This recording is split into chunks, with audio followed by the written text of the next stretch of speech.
দর্শক সবাইকে আমন্ত্রণ জানাচ্ছি পজিটিভ বাংলাদেশে। আজকে পজিটিভ বাংলাদেশে আমরা এমন একজন অতিথিকে আমন্ত্রণ জানিয়েছি যিনি শুধুমাত্র পাহাড় জয় করেনি, যিনি লাল সবুজের পতাকাকে গর্বের সঙ্গে ৮,০০০ মিটারের উপরে উঠিয়েছেন, মানাস লুসরিংয়ে। একদমই তাই।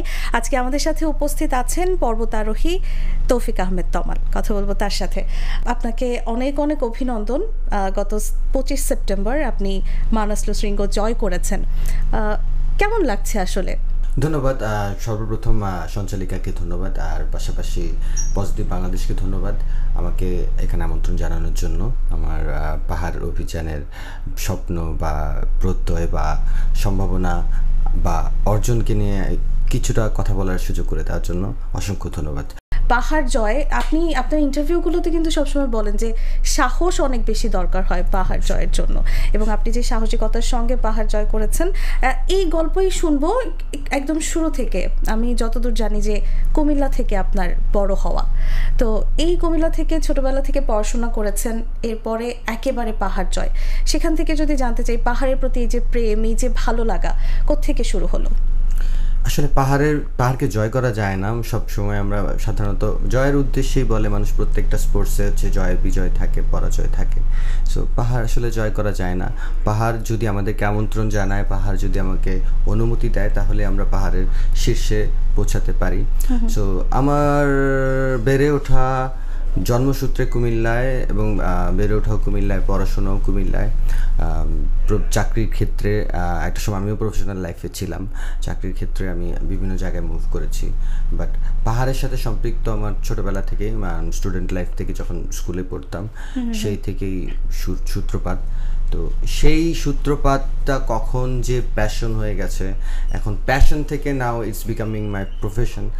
আমরা সাধারণত একটা কথা বলি যে when your passion become your profession, there is nothing better than this. So এই ডিসিশনটাও কিন্তু আমার নিতে হয়েছে যে আমি কি করব। আমি সমাজের প্রচলিত রীতিনীতি অনুসারে প্রচলিত জব, ৯টা ৫টার ডিউটি, বিজনেস, আমি কি এগুলোর সাথে ইনভলভ থাকবো, নাকি আমি পাহাড়ের সাথে সম্পৃক্ত থেকে পাহাড় রিলেটেড কিছু করব, পাহাড়ের মানুষের জন্য কিছু করব।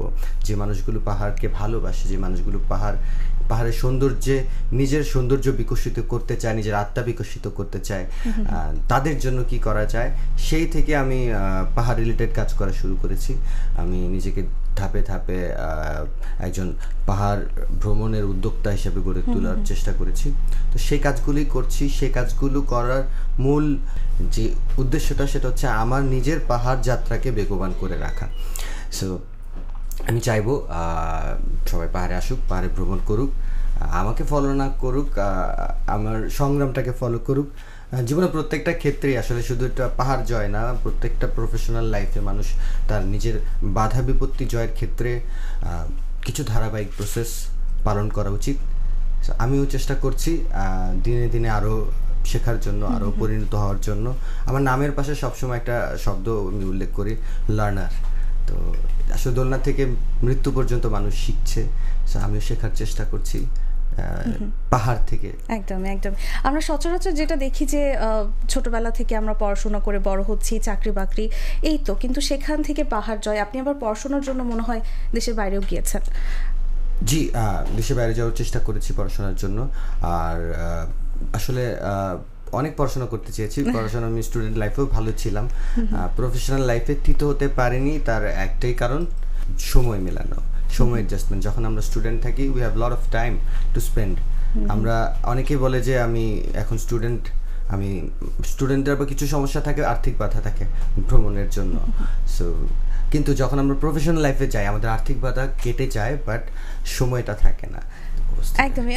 আপনি খুব ভালো একটি চাকরিও করেছিলেন, বেসরকারি একটি চাকরি। সেখান থেকে পেশাগত লাইফ থেকে আবারও এই যে পাহাড় জয় বা পাহাড় নিয়ে কাজ করা, সেখান থেকে কিন্তু খুব সাহসেরও দরকার আছে। পাশাপাশি আমি যদি বলি যে আর্থিক কিছু সহায়তারও দরকার হয়, তো সেখান থেকে ওই সাহসটা কিভাবে এলো?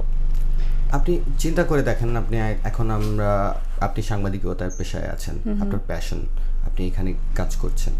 হুট করে আপনাকে যদি চেঞ্জ করতে হয় এক ডিফারেন্ট প্রফেশনে, সো ডিসিশনটা কিন্তু অনেক বড়। আমি বাই এডুকেশন আমি একজন অ্যাকাউন্টেন্ট। সো বিবিএ, এমবিএ এবং এমবিএ আমি সব কিছু অ্যাকাউন্টিংয়ের উপর করেছি।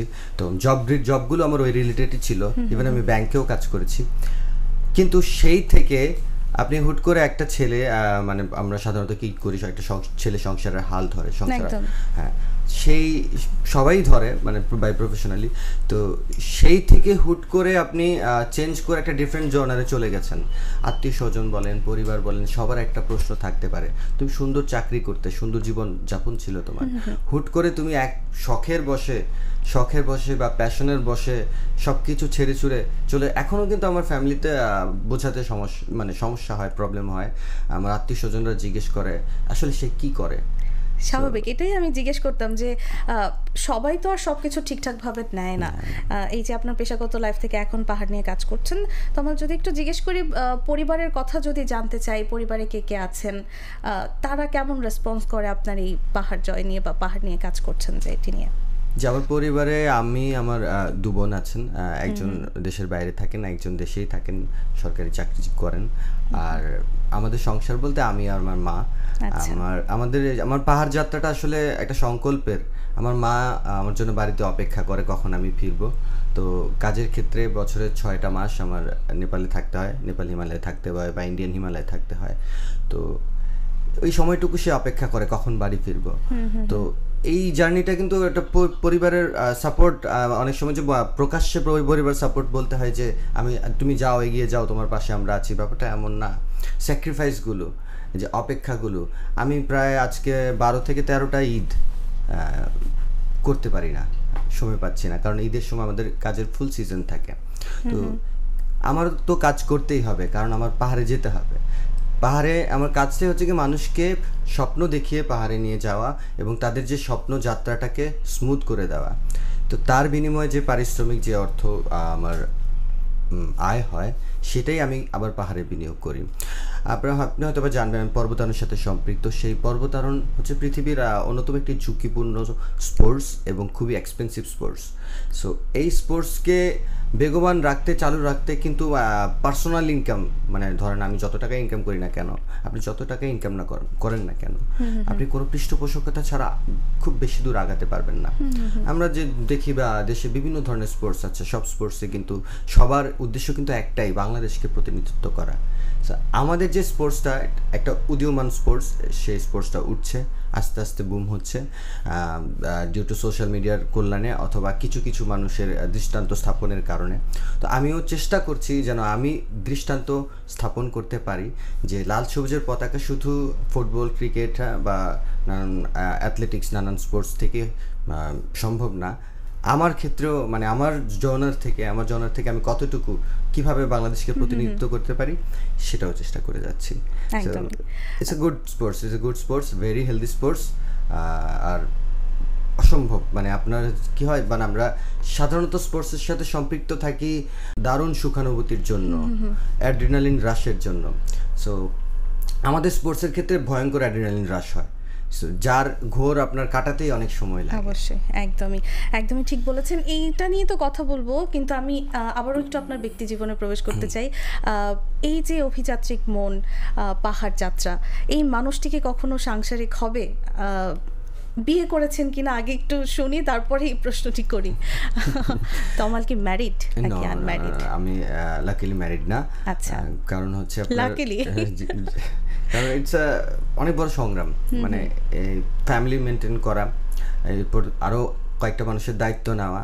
সো এই দায়িত্বের পাশাপাশি কিন্তু নিজের স্বপ্নের দায়িত্ব নেওয়াটা ডিফিকাল্ট। আর যদি এই স্বপ্নটা যদি হয় প্রচণ্ড বিশাল, আমরা সাধারণত বলি যে মানুষ তার স্বপ্নের সমান বড়।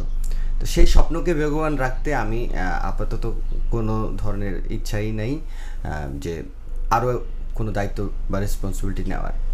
তার মানে কি সারা জীবন সিঙ্গেল থাকা হবে? আপনি যদি অ্যানালাইসিস করেন পৃথিবীর যত বড় বড় মাউন্টেনার আছেন, পর্বতারোহী যারা আছেন বা বাংলাদেশেও যারা আছেন, এভারেস্ট বিজয় অনেকে, যতগুলো অ্যানালাইসিস করবেন, দে আর অলমোস্ট এভরিওয়ান আনম্যারিড। আপনিও সেই ধারাটা বজায় রাখতে চাচ্ছেন এমন কিছু? না, সেই ধারা আসলে না, আসলে সময়টা মেলানোটাই ব্যাপার। একটা মানুষকে আপনি সঙ্গী করে নিয়ে আসলেন নিজের লাইফে, তাকে যদি সময় দিতে না পারছেন, মানুষ কিন্তু সময়ই চায়। একদম। আমরা যতদূর জেনেছি যে আপনি আপনার জীবনে যতটুকু অর্জন করেছেন, অর্থ উপার্জন করেছেন, সেই সব টাকা জমিয়ে আপনি পাহাড় জয় করেছেন। এখন তো তাহলে আপনার সামনে আরো বড় চ্যালেঞ্জ দাঁড়িয়ে আছে বা সম্মুখীন হবেন, কি ভেবেছেন, কি করবেন? যেমন ধরেন আমার গত বছর মাউন্ট এভারেস্টে যাওয়ার কথা ছিল, মানে গত সিজনে, লাস্ট সিজনে, এই বছরই তো। বাট আমরা জানি পৃথিবীর সর্বোচ্চ শৃঙ্গ মাউন্ট এভারেস্টে যেতে এখন প্রায় $50,000 বা 60 থেকে 65 লক্ষ টাকা লাগে। তো আমার প্রস্তুতি, যখন আমি নিজেকে শুরু করেছিলাম, আমি ধরেন ট্রেকার ছিলাম, মানে পাহাড়ে ট্রেক করতাম, বিভিন্ন গন্তব্যে ঘুরে বেড়াতাম। সেই ঘুরে বেড়ানোর থেকে আমি আস্তে আস্তে হিমালয়ে পদার্পণ করেছি এবং হিমালয়ে মানুষকে টিম লিডিং থেকে শুরু করে নিজে পর্বত অভিযান যাওয়া শুরু করেছি, যার জন্য আমি প্রশিক্ষণও নিয়েছি, প্রাতিষ্ঠানিক প্রশিক্ষণ নিয়েছি, অপ্রাতিষ্ঠানিক প্রশিক্ষণ নিয়েছি, নিজেকে ঢেলে তৈরি করার জন্য। বাট এই খরচসাধ্য ব্যাপার, এটা বিশাল খরচসাধ্য ব্যাপার। আমি প্রায় আমার 2 বছরের আর্নিংস আমি এখন 19,50,000 টাকার মতো খরচ করে পৃথিবীর 8ম সর্বোচ্চ পর্বত মানাসপুরতে গিয়েছি। তো এই টাকা আপনি চিন্তা করেন যে কয়জন মানুষ ভাববে যে আমার কাছে আমার ব্যাংক ব্যালেন্সে 20 লাখ টাকার মতো আছে, আমি সর্বস্ব বিলীন করে একটা পাহাড়ে যাব, একটা স্বপ্নের পেছনে ছুটব। একদমই সেটাই আমি কিন্তু ভেবেছি যে সর্বস্ব দিয়ে আপনি পাহাড় যাত্রা করছেন। এখন অবধি আমি যতগুলো পাহাড়ে গেছি, আমি প্রায় 10টির মতো অভিযান করেছি। আচ্ছা। প্রত্যেকটা অভিযানই ছিল self funded. I have never goat any sponsorship from anyone. আসলে আমি চেষ্টাও করি নাই। আমি যতটুকু মনে করেছি যে আমার আসলে টাকা দিয়ে কি করবে মানুষ, টাকা দিয়ে আসলে কি করে মানুষ। একটা সময় মানুষের অনেক অনেক টাকা থাকে, মানুষ চলে যায়, সে নিজের পেছনে খরচ করবার যে সুযোগটা, সেই সুযোগটা কিন্তু অনেকে পায় না। সো আমি চাচ্ছি যে আমার full life should be invested on me, আমি আমার মতো বাঁচি, অ্যাটলিস্ট বার্ধক্যে গিয়ে। এটা কি আপনি মানে নিজেই চেয়েছেন যে আমি কারোর কাছ থেকে কেউ আমাকে স্পন্সর করুক, এটা আমি চাই না? হ্যাঁ, এখন অবধি আমি সেটা, এখন অবধি আমি কোনো স্পন্সরশিপ প্রপোজালও বানাই নাই, কোথাও অ্যাপ্রোচও করি নাই। বাট ইন ফিউচার এক্সপেডিশন গুলো অনেক বড়, যেহেতু আমার স্বপ্ন হচ্ছে বাংলাদেশ থেকে পৃথিবীর 14টি যে 8,000 মিটার পর্বত আছে, মানে 8,000 মিটার পর্বত, সাধারণত 8,000 মিটার উপরে মানুষ বেঁচে থাকতে পারে না। সো সেই তীব্র মানসিক শক্তি, শারীরিক শক্তি প্রকাশের যে জায়গাটা, সেই পর্বতে বাংলাদেশের পতাকা নিয়ে যাওয়া, প্রায় পৃথিবীর 14টি পর্বতে। তো সেটা বাংলাদেশ থেকে এখন পর্যন্ত হয়নি। আমরা কয়েকজন হয়তো বা এই ড্রিমটা চেস করার চেষ্টা করছি। ইভেন একটা ইন্টারেস্টিং তথ্য যদি আমি বলি, সেটা হচ্ছে আপনার পৃথিবীর 14টি 8,000 মিটার পর্বতের মধ্যে 8টি পর্বতের অবস্থান নেপালে, এবং 5টি পর্বতের অবস্থান পাকিস্তানে, একটি চীনের অবস্থিত, এবং আরেকটি নেপাল আর চীনের সাথে বর্ডার শেয়ার করছে। সো রাজনৈতিক কারণে বা রাষ্ট্রীয়গত কারণে, যেমন ইন্ডিয়ান কোনো নাগরিক পাকিস্তানের 5টি পর্বতে অভিযান করতে পারেন না। সো সেই দিক থেকে যদি আমরা চিন্তা করি, সারা এই আমাদের সাউথ এশিয়ার মধ্যে শুধুমাত্র নেপালি মানুষ এবং পাকিস্তানেরই সেই সুযোগটা আছে পৃথিবীর 14টি 8,000 মিটারে ওঠার, ভারতের নেই। আর এখন অবধি আমার জানা মতে পাকিস্তান আর নেপালের ছাড়া কোনো অভিযাত্রী, কোনো পর্বতারোহী এই 14টি 8,000 মিটার পর্বতের যে মাইল ফলক, সেটা ছুঁতে পারে না। তো এটা একটা সুবর্ণ সুযোগ বাংলাদেশকে ভারতের চেয়ে বেশি প্রতিনিধিত্ব করার। ভারতের জনসংখ্যা প্রায় 150 কোটির মতো। তো তাদের এভারেস্টার, যে পর্বতগুলোতে তাদের যাওয়ার অনুমতি আছে, সেক্ষেত্রে প্রায় 1,000-এর মতো মানুষ যারা পৃথিবীর সর্বোচ্চ শৃঙ্গে পৌঁছেছে, আর বাংলাদেশ থেকে সেই সংখ্যাটা মাত্র 7 জন। তো এই স্পোর্টসের যে সম্ভাবনাটা আছে, যে একটা ফিল্ড খালি আছে, ইভেন আমরা যদি চিন্তা করি, আমরা হিমালয় থেকে মাত্র 1 ঘন্টা 20 মিনিট দূরে, 1 ঘন্টা 20 মিনিট ফ্লাইটের দূরে, খুবই কাছাকাছি। বাংলাদেশকে সাধারণত বলা হয় ফুটস্টেপ অফ হিমালয়াস। সো সেই ফুটস্টেপ অফ হিমালয়ের থেকে হিমালয়ের দূরত্ব যেহেতু বেশি না, কিন্তু আমরা কিন্তু অনেক জনবহুল হিসাব একটি দেশ। তো সেক্ষেত্রে স্পোর্টসের ডেভেলপমেন্ট থেকে অনেকগুলো মানুষের সুযোগ আছে এখনও কিছু করে দেখানোর। সারা বিশ্বের মঞ্চে বাংলাদেশকে একটা mountaineering country, booming mountaineering country হিসেবে প্রতিষ্ঠা করার সুযোগ আছে। এখন এক্ষেত্রে কিন্তু পৃষ্ঠপোষকতার প্রয়োজন, অবশ্যই প্রয়োজন। আমার নেক্সট অভিযানে প্রায় 1 কোটি টাকার মতো লাগছে। আচ্ছা, এখান থেকে যদি আমি একটু জানতে চাই যে কখনো কি মনে হয়েছে যে বাংলাদেশে না জন্মে যদি বিশ্বের অন্য কোথাও জন্মাতেন তাহলে আপনার এই পথটা বা এই রাষ্ট্রীয় পৃষ্ঠপোষকতার কথা যদি আমি বলি তাহলে এই পথটা আরও বেশি মসৃণ হতো, বা বাংলাদেশের মানুষ আমরা যারা আছি তারা আপনাকে ঠিকঠাক মর্যাদা দিতে পারছি কিনা? দেখেন, প্রত্যেকটা স্পোর্টস যখন আপনি কোনো একটা উদ্যোগ নেবেন, যারা শুরুর দিক থেকে যে পায়োনিয়ারগুলো, যারা শুরুর দিকের যে পথপ্রদর্শক, সে পথপ্রদর্শকদের আসলে অনেকটা স্ট্রাগল করতে হয় অনেক ক্ষেত্রে। যেমন আমাদের যারা পথপ্রদর্শক ছিলেন তারা সেই সময়টা কিন্তু অত আপডেটেড ওয়েদার ফোরকাস্ট, পর্বতের সাথে আবহাওয়া খুবই সম্পৃক্ত, আপডেটেড ওয়েদার ফোরকাস্ট ছিল না, এত ইনফরমেশনের এত অ্যাভেলেবিলিটি ছিল না, তখন ফেসবুক ছিল না, তখন ইউটিউব ছিল না। এখন আপনি ইউটিউবে যে কোনো কিছু, যে আমি এই পর্বতারোহণ করতে চাই, আমার কি কি গিয়ার্স লাগতে পারে, কি কি জিনিসপত্র লাগতে পারে, সব কিছু জানা যাচ্ছে। সো সেই পায়োনিয়ার একটা ভূমিকা কিন্তু আপনার একটা সময় কাটাতেই হয়, এটা স্ট্রাগলিং পিরিয়ড পার করতেই হয়। তো হয়তোবা এই স্ট্রাগলিং পিরিয়ডটা আমিও পার করছি, যেন ভবিষ্যতের পথগুলো সুগম হয়। মন খারাপ হয়েছে কিনা কখনো যে আই উইশ আমি বিশ্বের অন্য কোনো দেশে জন্মাতাম?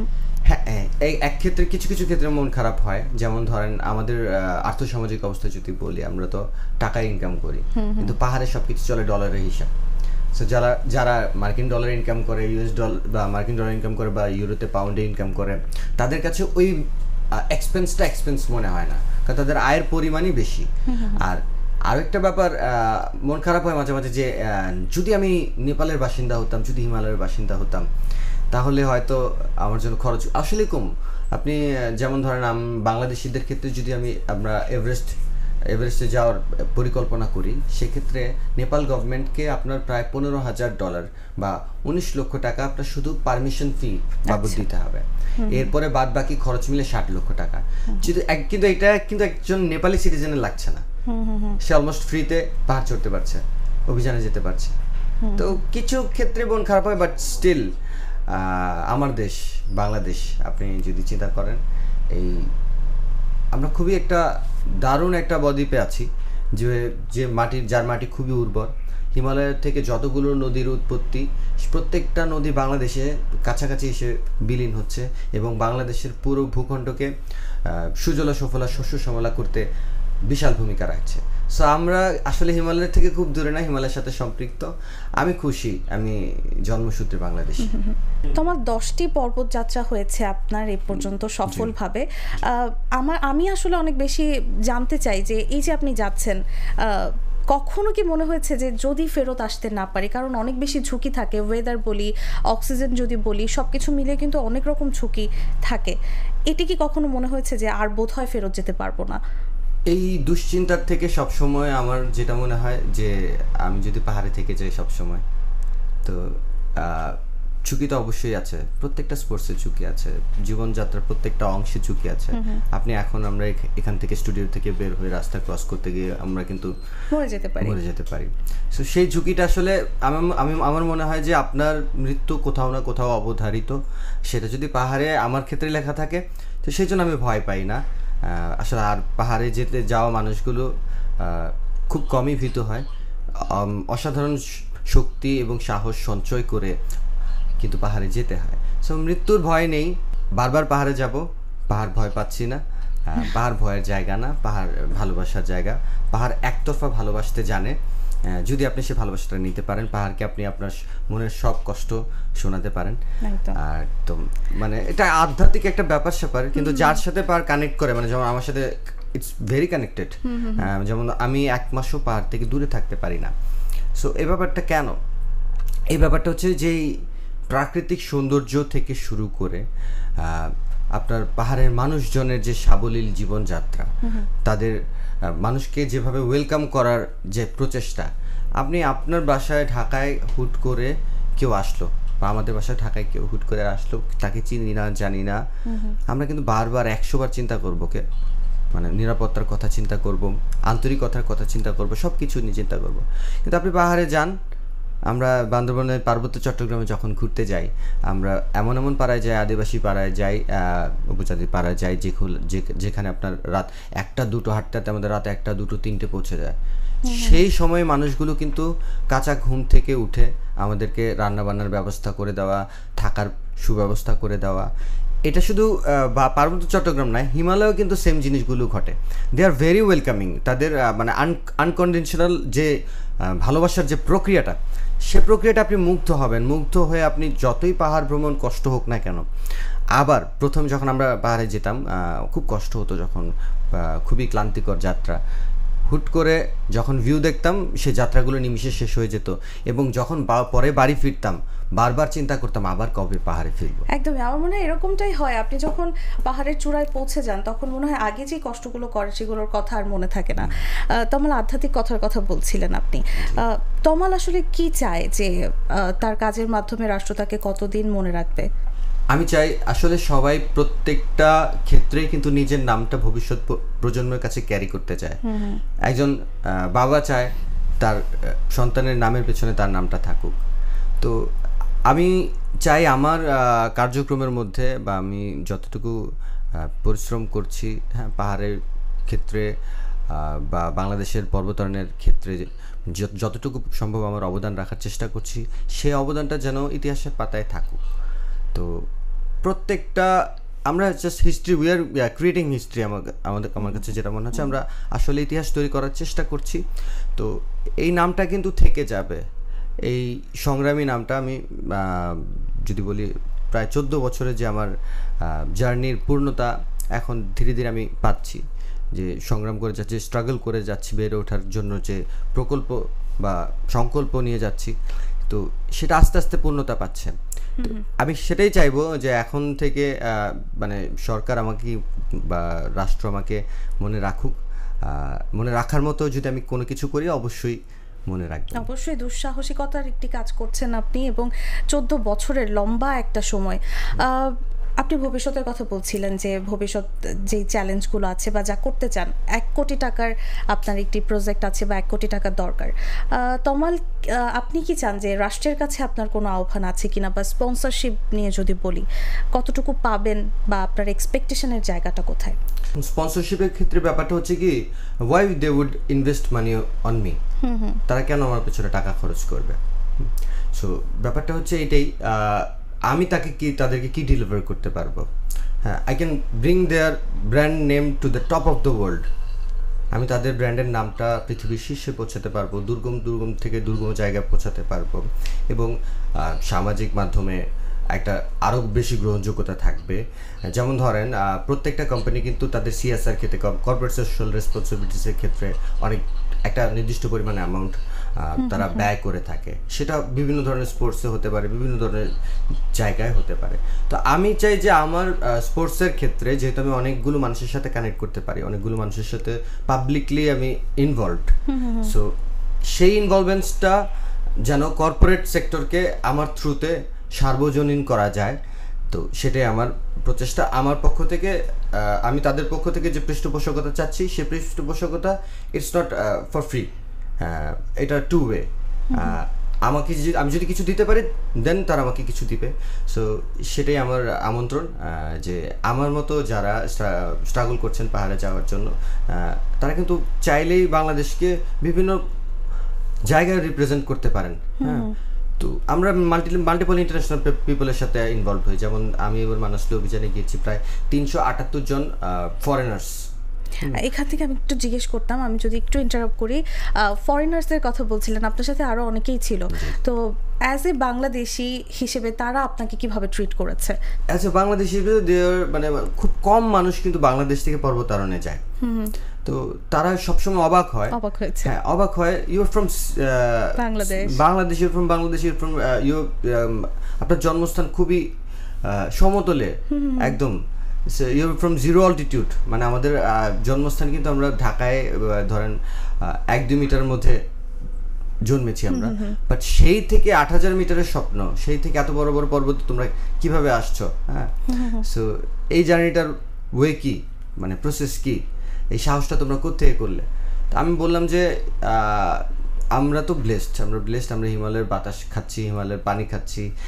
তো হিমালয়ের সাথে আমরা খুব কানেক্টেড, খুবই কাছাকাছি। বিদেশিরা মাঝে মাঝে প্রশ্ন করে, কারণ খুব কম সংখ্যক মানুষই পাহাড়ে যায় বাংলাদেশ থেকে। বড় বড় অভিযানগুলোতে খুব কম সংখ্যক মানুষ যায়, এবং ইতিমধ্যে এটা বাড়ছে। তো তাদেরকে আমি বলি যে এখন হয়তো বা আমাকে দেখছো, ভবিষ্যতে আরও অনেক মানুষ আসবে এবং এই জিনিসটা বাড়তেই থাকবে, এই ধারা অব্যাহতই থাকবে। মানুষের এখন পর্বতারোহণের প্রতি প্রতিনিয়তই আগ্রহ বাড়ছে। সো তারা অবাক হয় মাঝে মাঝে। আর একটা বৈশ্বিকভাবে কেমন জানি বাঙালির প্রতি মানুষের একটা ইয়ে আছে যে আমরা ফিজিক্যালি কিন্তু দুর্বল। হ্যাঁ, এরকম আমরা অনেক প্রবাদ শুনেছি, বাংলাদেশ চাষা ভুষার দেশ, হ্যাঁ, এরকম অনেক কিছুই হয়। তো সেই থেকে কিন্তু আপনি ইন্টারন্যাশনাল লেভেলে নিজেকে নিয়ে যাওয়া, ওদের সাথে কম্পিটিশনে যাওয়া, যেমন আমি যেবার মানাসলু অভিযানে যে 25 সেপ্টেম্বর রাত 3টায় সাবমিট করেছি, সেই দিন কিন্তু আরও 70 জন সাবমিট করেছে। তো তার মধ্যে থেকে কিন্তু আমি প্রথম ব্যক্তি যে রাত 3টায় একা একা পর্বতের চূড়ায় 8163 মিটার উচ্চতায় নিজেকে আবিষ্কার করেছি। আমি একটু তখনকার অনুভূতি জানতে চাই তমাল, যে এই যে রাত 3টে এবং আপনি একা গিয়েছেন, চারপাশে নীরবতা, আসলে তখন অনুভূতিটা আসলে কেমন ছিল? কি মনে হচ্ছিল? জোরে কি চিৎকার করতে ইচ্ছে করেছে নাকি করেছেন? আসলে আমি যখন রাত 3টায় আমার পৌঁছানোর কথা ছিল, ক্যাম্প 2 থেকে রওনা দিয়েছিলাম দুপুর 3টায়। সো রাত 3টায় যখন আমি চূড়ায় পা রাখি, আমার সাথে আমার সঙ্গী ছিল মিংমা টেনজেন শেরপা। তো সে আমার পিছনেই ছিল। আমরা সাধারণত বড় বড় অভিযানে আমাদের সাথে গাইড থাকেন, তো সে আমার পেছনেই ছিল। আমি খুব ভালো ক্লাইম্ব করছিলাম, খুব ভালো হাঁটছিলাম। তো ভালো ক্লাইম্বের পরে আমরা নির্ধারিত সময়ের অনেক আগে পৌঁছে গিয়ে আমি নিজেকে ওখানে একা আবিষ্কার করি। এবং আপনি যদি দেখেন ওই টেরেনটা খুবই ভয়ানক, কিন্তু যে সামিট রিজটা, আমরা সামিট রিজ বলি, যে যাওয়ার পথটা প্রায় 1 ফিট চড়াও না। আচ্ছা। তো সেই অবস্থান থেকে যখন আমি ওখানে নিজেকে আবিষ্কার করলাম, আমার বিশ্বাস হচ্ছিল না। ইজ ইট ফিনিশড, মানে শেষ হয়ে গেল? মানে আপনার আরো ক্ষমতা ছিল আরো উপরে যাওয়ার, আপনি চাইলেই পারতেন। ক্ষমতা অবশ্যই, মানে এনার্জি ছিল আমার। আমি ভাবলাম যে এটা শেষ হয়ে গেল। এত লং ওয়ে, এত দিন ধরে আমরা প্রায় 25 দিনের মতো আমাদের অভিযান ছিল, যে এটা শেষ হয়ে গেল। তো এরপর হুট করে আমার চোখের কোণে পানি চলে আসছে, যে সো এটা আমার লাইফের বিগেস্ট অর্জন, একদম এখন অবধি বিগেস্ট অর্জন। আমার কাছে এত ভালো লাগছিল, এত আনন্দ, আবেগে আপ্লুত হয়ে গেছে। বুক পকেট থেকে বাংলাদেশের ফ্ল্যাগটা বের করে, আমাদের সাধারণত অক্সিজেন মাস্ক লাগানো থাকে, অক্সিজেন মাস্কটা খুবই টাইট, তো ওটা খুলে, ওখানে কিন্তু অক্সিজেনের খুবই স্বল্পতা। আপনি ওখানে 8000 মিটারের উপরে কোনো প্রাণী বেঁচে থাকতে পারে না, আমাদের কোষগুলো প্রতিনিয়ত মরতে থাকে। সো অক্সিজেন মাস্কটা আমি খুলে জাস্ট গান গাওয়ার চেষ্টা করছি, কি শোভা কি ছায়া গো, কি স্নেহ কি মায়া গো। তারপর গানটা আমি পুরো ক্যারি করবো, নিঃশ্বাস নিতে কষ্ট হচ্ছে। তো তারপর আমার সোনার বাংলা, আমি তোমায় ভালোবাসি। তো এই ভিডিওটাও আছে, ভিডিওটা করেছে আমার শেরপা বন্ধু। তারপর চূড়া থেকে আমি যেহেতু রাতে উঠেছি, অত সুন্দর ভিউ দেখছি না। কিছুক্ষণ পরে আমি জানি, কিছুক্ষণ আমি অপেক্ষা করার চেষ্টা করেছি, যে আমি একটু অপেক্ষা করি ভিউ দেখার জন্য। বাট প্রচণ্ড ঠান্ডা, -25 ঠান্ডা, তুষারপাত হচ্ছিল। আর সাথে অনেকগুলো মানুষ আসছে নিচে, টিম করে আপনার তারার মতো, তাদের হেডল্যাম্পের লাইট জ্বলছে, তারাও আসছেন, সামিট মারছে। তো এখন হচ্ছে কি, আমরা যখন সামিট রিজে উঠি তখন কিন্তু একটা রোপ থাকে, রোপের সাথে নিজের বডি অ্যাটাচ থাকে। নামার পথও একটা, ওঠার পথও একটা, এবং একটা রোপের সাথে ওভারটেক করে করে করে যেতে হয়। সো এখানে ট্রাফিক জ্যাম হতে পারে, যার কারণে আমি দ্রুত নেমে যাই। দ্রুত নেমে গিয়ে একটি নিরাপদ জায়গায় একটু বসি, একটু পানি খাই। তখন মানে খুব খুশি লাগছিল যে আসলে না, মানে সম্পূর্ণ করতে পেরেছি অভিযানটা। বাট আমি জানতাম যে অভিযানটা এখনো সম্পূর্ণ হয় নাই। আপনি পাহাড়ের জার্নিটা অলওয়েজ টু ওয়ে। আপনি পাহাড়ের চূড়ায় আসলেন, অনেক সংগ্রাম করে উঠলেন, অনেক কষ্ট করে উঠলেন, বাট আপনি যদি নিরাপদে বাড়ি ফিরতে না পারেন, আপনার অভিযান স্বয়ংসম্পূর্ণ না। বাড়িতে আপনার জন্য অনেকে অপেক্ষা করছেন। যেটি বলছিলেন যে আমার সোনার বাংলাকে আপনি 8000 মিটার উঁচুতে গাইছিলেন এবং রিপ্রেজেন্ট করেছেন, এটা আসলে অনেক বেশি অনুপ্রেরণার বিষয়। এবার যদি একটু জানতে চাই যে তমালের ভালো লাগা, খারাপ লাগা, তমাল কি গান শোনে? জি, আমার লাকিলি আমার ফুল ফ্যামিলি সিঙ্গিং ব্যাকগ্রাউন্ডের। আচ্ছা, তো গান শুনি। কোন ধরনের গান শোনা হয় এবং প্রিয় শিল্পীকে কার গান বেশি শোনা হয়? যে আমার প্রিয় শিল্পী এখন তো আধুনিক গানই শুনি, আর বেশিরভাগ এখন কিন্তু নেপালি গান শোনা হয়। আর বাংলাদেশ থেকে যদি প্রিয় শিল্পী বলেন, বাংলাদেশে অনেক গুণীজন আছেন, তো সবার গানই মোটামুটি ভালো লাগে। আর একটু গজল ধরনের গান ভালো লাগে, কারণ আমাদের ফ্যামিলি ব্যাকগ্রাউন্ডে সবাই ওই ওই ধরনের গান করতো, এখনো করে মোটামুটি। যারা একটু এই যে অ্যাডভেঞ্চার কাজ করে তারা একটু স্বাস্থ্য সচেতন হয়, তমাল কতটুকু স্বাস্থ্য সচেতন? এবং আপনি কিন্তু অনেকের অনুপ্রেরণা, আপনাকে দেখে অনেকেই অনেক কিছু শিখছে। তো খাবার দাবার একটু লাইফস্টাইল সম্পর্কে যদি জানতে চাই, তমালের লাইফস্টাইল কেমন? আমি একটা 2-way লাইফস্টাইল লিড করি, যেটা হচ্ছে বছরের অর্ধেক সময় যেহেতু আমি হিমালয়ে থাকি, তো হিমালয়ান ফুড কালচারের সাথে কিছু অ্যাডজাস্টমেন্ট নেপালে থাকা হয় যেহেতু, তো ওই সময়টায় কি আমরা গেস্টদেরকে নিয়ে যাই, ক্লায়েন্টদেরকে নিয়ে যাই, তখন আমাদের প্রতিনিয়তই কিন্তু নিজেরও যত্ন নিতে হয়, তাদেরও যত্ন নিতে হয়। আর যখন দেশে থাকি তখন চেষ্টা করি একটা পরিণত লাইফস্টাইল মেনটেন করার, কারণ পর্বত আরোহণ কিন্তু একটা লাইফস্টাইল। সেই লাইফস্টাইলের নিয়মানুবর্তিতা থেকে শুরু করে, ডিসিপ্লিন থেকে শুরু করে, খাবারের প্রতি নিজের খেয়াল রাখা, নিজের যত্ন রাখা, প্রতিনিয়ত শরীর চর্চা করা। আমরা আবার মাল্টিপল স্পোর্টসের সাথে সম্পৃক্ত থাকি আমাদের ফিটনেস মেনটেন করার জন্য। যেমন আমরা সাইকেল চালাই, আমরা রানিং করি, আমরা পাহাড়ে হাঁটি প্রতিনিয়ত, আমরা জিম যাই। তো সব কিছু এখন আপনার যে পাহাড়ে হাঁটার জন্য কিন্তু আপনার মাস্কুলার বডি লাগবে না। আমরা যদি দেখি আপনার ম্যারাথন রানাররা একটু লিন হয়, আর যারা মানে দ্রুতগতির মানব, উসাইন বোল্ট যারা, তারা দেখবেন একটু মাস্কুলার হয়। সো পাহাড়ের ক্ষেত্রেও এটা সেম, আপনার লং এন্ডুরেন্স লাগে, দীর্ঘ সময় হাঁটতে হয়, আপনার হচ্ছে কি এন্ডুরেন্স লাগবে আর স্ট্যামিনাও লাগবে। তো সেই জিনিসগুলোর জন্য একটা হেলদি লাইফস্টাইল, পরিমিত ঘুম, পরিমিত খাওয়া মেনটেন করা উচিত। সুগার এড়ানো, অয়েল এড়ানো, এবং মিটের প্রতি বা আমিষের প্রতি অতিরিক্ত নির্ভরশীলতা বাদ দেওয়া। তো এগুলা মেনটেন করতে হয়। আমারও মাঝে মাঝে ইচ্ছা করে রাস্তায় ফুচকা দেখলে খাই বা কাচ্চি খেতে। তো এই জিনিসগুলো ইচ্ছা করলেও আপনার সেই ইচ্ছা সংবরণ করতে হয়, কারণ হেলদি লাইফস্টাইল লিড করার জন্য। আপনি জানেন স্পোর্টসের সাথে যারা ইনভলভ, সারা দেশে কিন্তু বিভিন্ন ধরনের মানুষ বিভিন্ন ক্রনিক ডিজিজে মারা যাচ্ছে, ক্যান্সার থেকে শুরু করে, এখন ক্যান্সারে আক্রান্ত হওয়ার চান্সটা অনেক বেশি, ডায়াবেটিস, এই দুইটা রোগীর পেশেন্ট কিন্তু অনেক। তো যারা স্পোর্টসের সাথে ইনভলভ থাকে তারা বেসিক্যালি দেখেন আমাদের লাংকের ক্যাপাসিটি খুব বেশি থাকতে হয়, কারণ আমরা আপনারা মনে হয় অনেক নিয়ম মেনটেন করে চলেন। অনেক নিয়ম মেনটেন করে চলতে হয়, বাট ব্যাপারটা কি, পাহাড় যাচ্ছেন বা আপনি যদি কোনো কাজ করেন, সেই কাজটা যদি আপনার ভালো না লাগে, যখন যে কাজটা ভালো লাগার জায়গাটা যদি কমে যায়, সে কাজটা আপনার কাছে বার্ডেন মনে হবে। সো আমারও সেটাই মনে হয় যে পাহাড়ে আমি যাচ্ছি, যতদিন আমার ভালো লাগছে যাচ্ছি, ভালো লাগবে না আমি যাব না।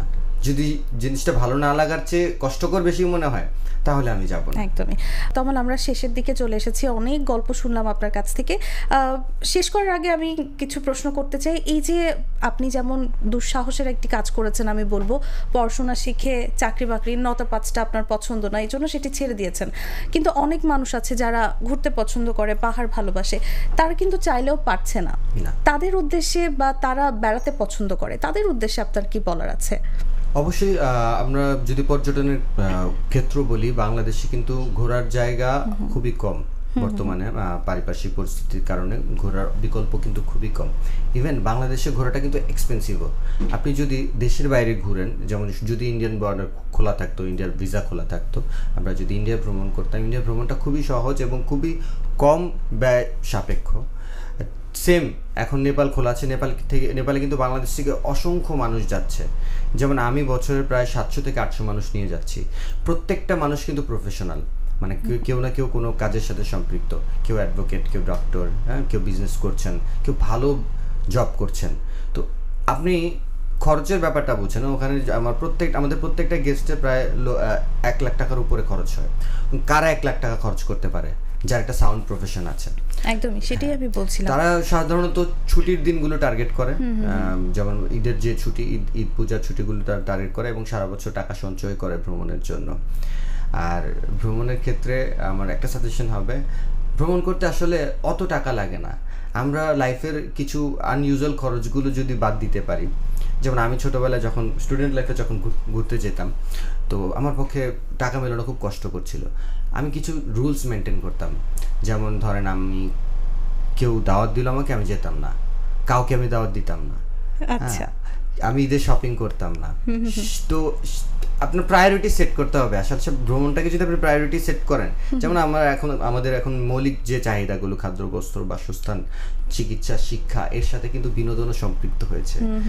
এখন বিনোদনের জন্য অনেকে এটা নাক সিটকাবে যে বিনোদনের জন্য টাকা এক্সপেন্স করতে হবে। কিপটে বলতো কি তমালকে সেই সময়, এই যে দাওয়াত দেওয়া হতো সব সময়? হ্যাঁ, আমি গণ্ডিটা ছোট রাখার চেষ্টা করতাম। কারণ হচ্ছে আমি চাইতাম যে আমার অস্তিত্বটা যেহেতু আমার যেহেতু ভালো লাগে ভ্রমণ করতে, ভালো লাগে ভ্রমণের পৃথিবী দেখতে ভালো লাগে, আমার কাছে মনে হয় যে সৃষ্টিকর্তার সৃষ্টি দেখা একটা সৃষ্টিকর্তার উপাসনাই।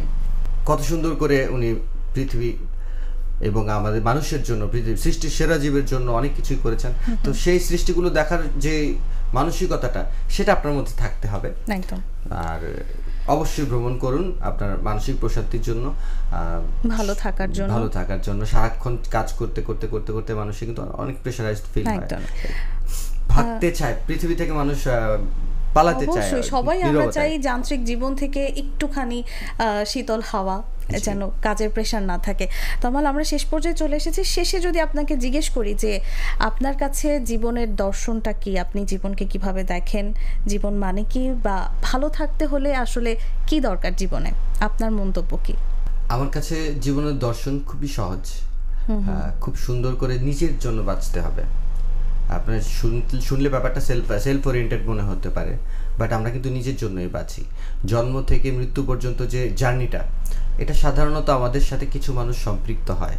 তাদের যাত্রাপথ যতটুকু পর্যন্ত থাকে তারা নেমে চলে যায়, কিন্তু সেই জার্নিটা আপনারই ক্যারি করতে হয়। তো এই জন্য সব সময় হচ্ছে নিজেকে প্রায়োরিটাইজ করা। নিজেকে প্রায়োরিটাইজ করা, নিজের প্রিয়জনদেরকে প্রায়োরিটাইজ করা, এটা হওয়া উচিত জীবনের দর্শন।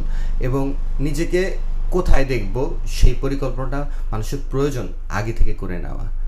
তমাল, আপনি আমাদের সময় দিয়েছেন এবং আপনার সামনে অনেকগুলো চ্যালেঞ্জ আছে, তার জন্য তো আপনার অনেক অনেক শুভকামনা আপনাকে, এবং বাংলাদেশের গর্ব আপনি। এবং আপনি বলছিলেন যে আপনার নামটি যেন রাষ্ট্র, বাংলাদেশের মানুষ সবাই মনে রাখে, সেটিও আমরা আশা করব। আপনাকে অসংখ্য ধন্যবাদ আমাদের সাথে যুক্ত হওয়ার জন্য। ধন্যবাদ। সবাই সুস্থ থাকবেন, ভালো থাকবেন, অনেক অনেক খেয়াল রাখবেন নিজের পরিবারের, এবং অবশ্যই ভ্রমণ করবেন। যতটাই ব্যস্ততা থাকুক না কেন, নিজের জন্য কিছুটা সময় বের করবেন। ধন্যবাদ। দর্শক, পজিটিভ বাংলাদেশের আজকের পর্বে আমাদের সাথে উপস্থিত ছিলেন তমাল। তমালের মতো এমনই আরও অনেক তরুণী বাংলাদেশকে নিয়ে যাবে অনেক দূর, সেই প্রত্যাশায় আজকে এখানেই বিদায় নিচ্ছি। পরবর্তী পর্বে আবারও নতুন অতিথি নিয়ে হাজির হব। সবাই ভালো থাকবেন, সুস্থ থাকবেন, জাগো নিউজের সঙ্গেই থাকবেন। ধন্যবাদ।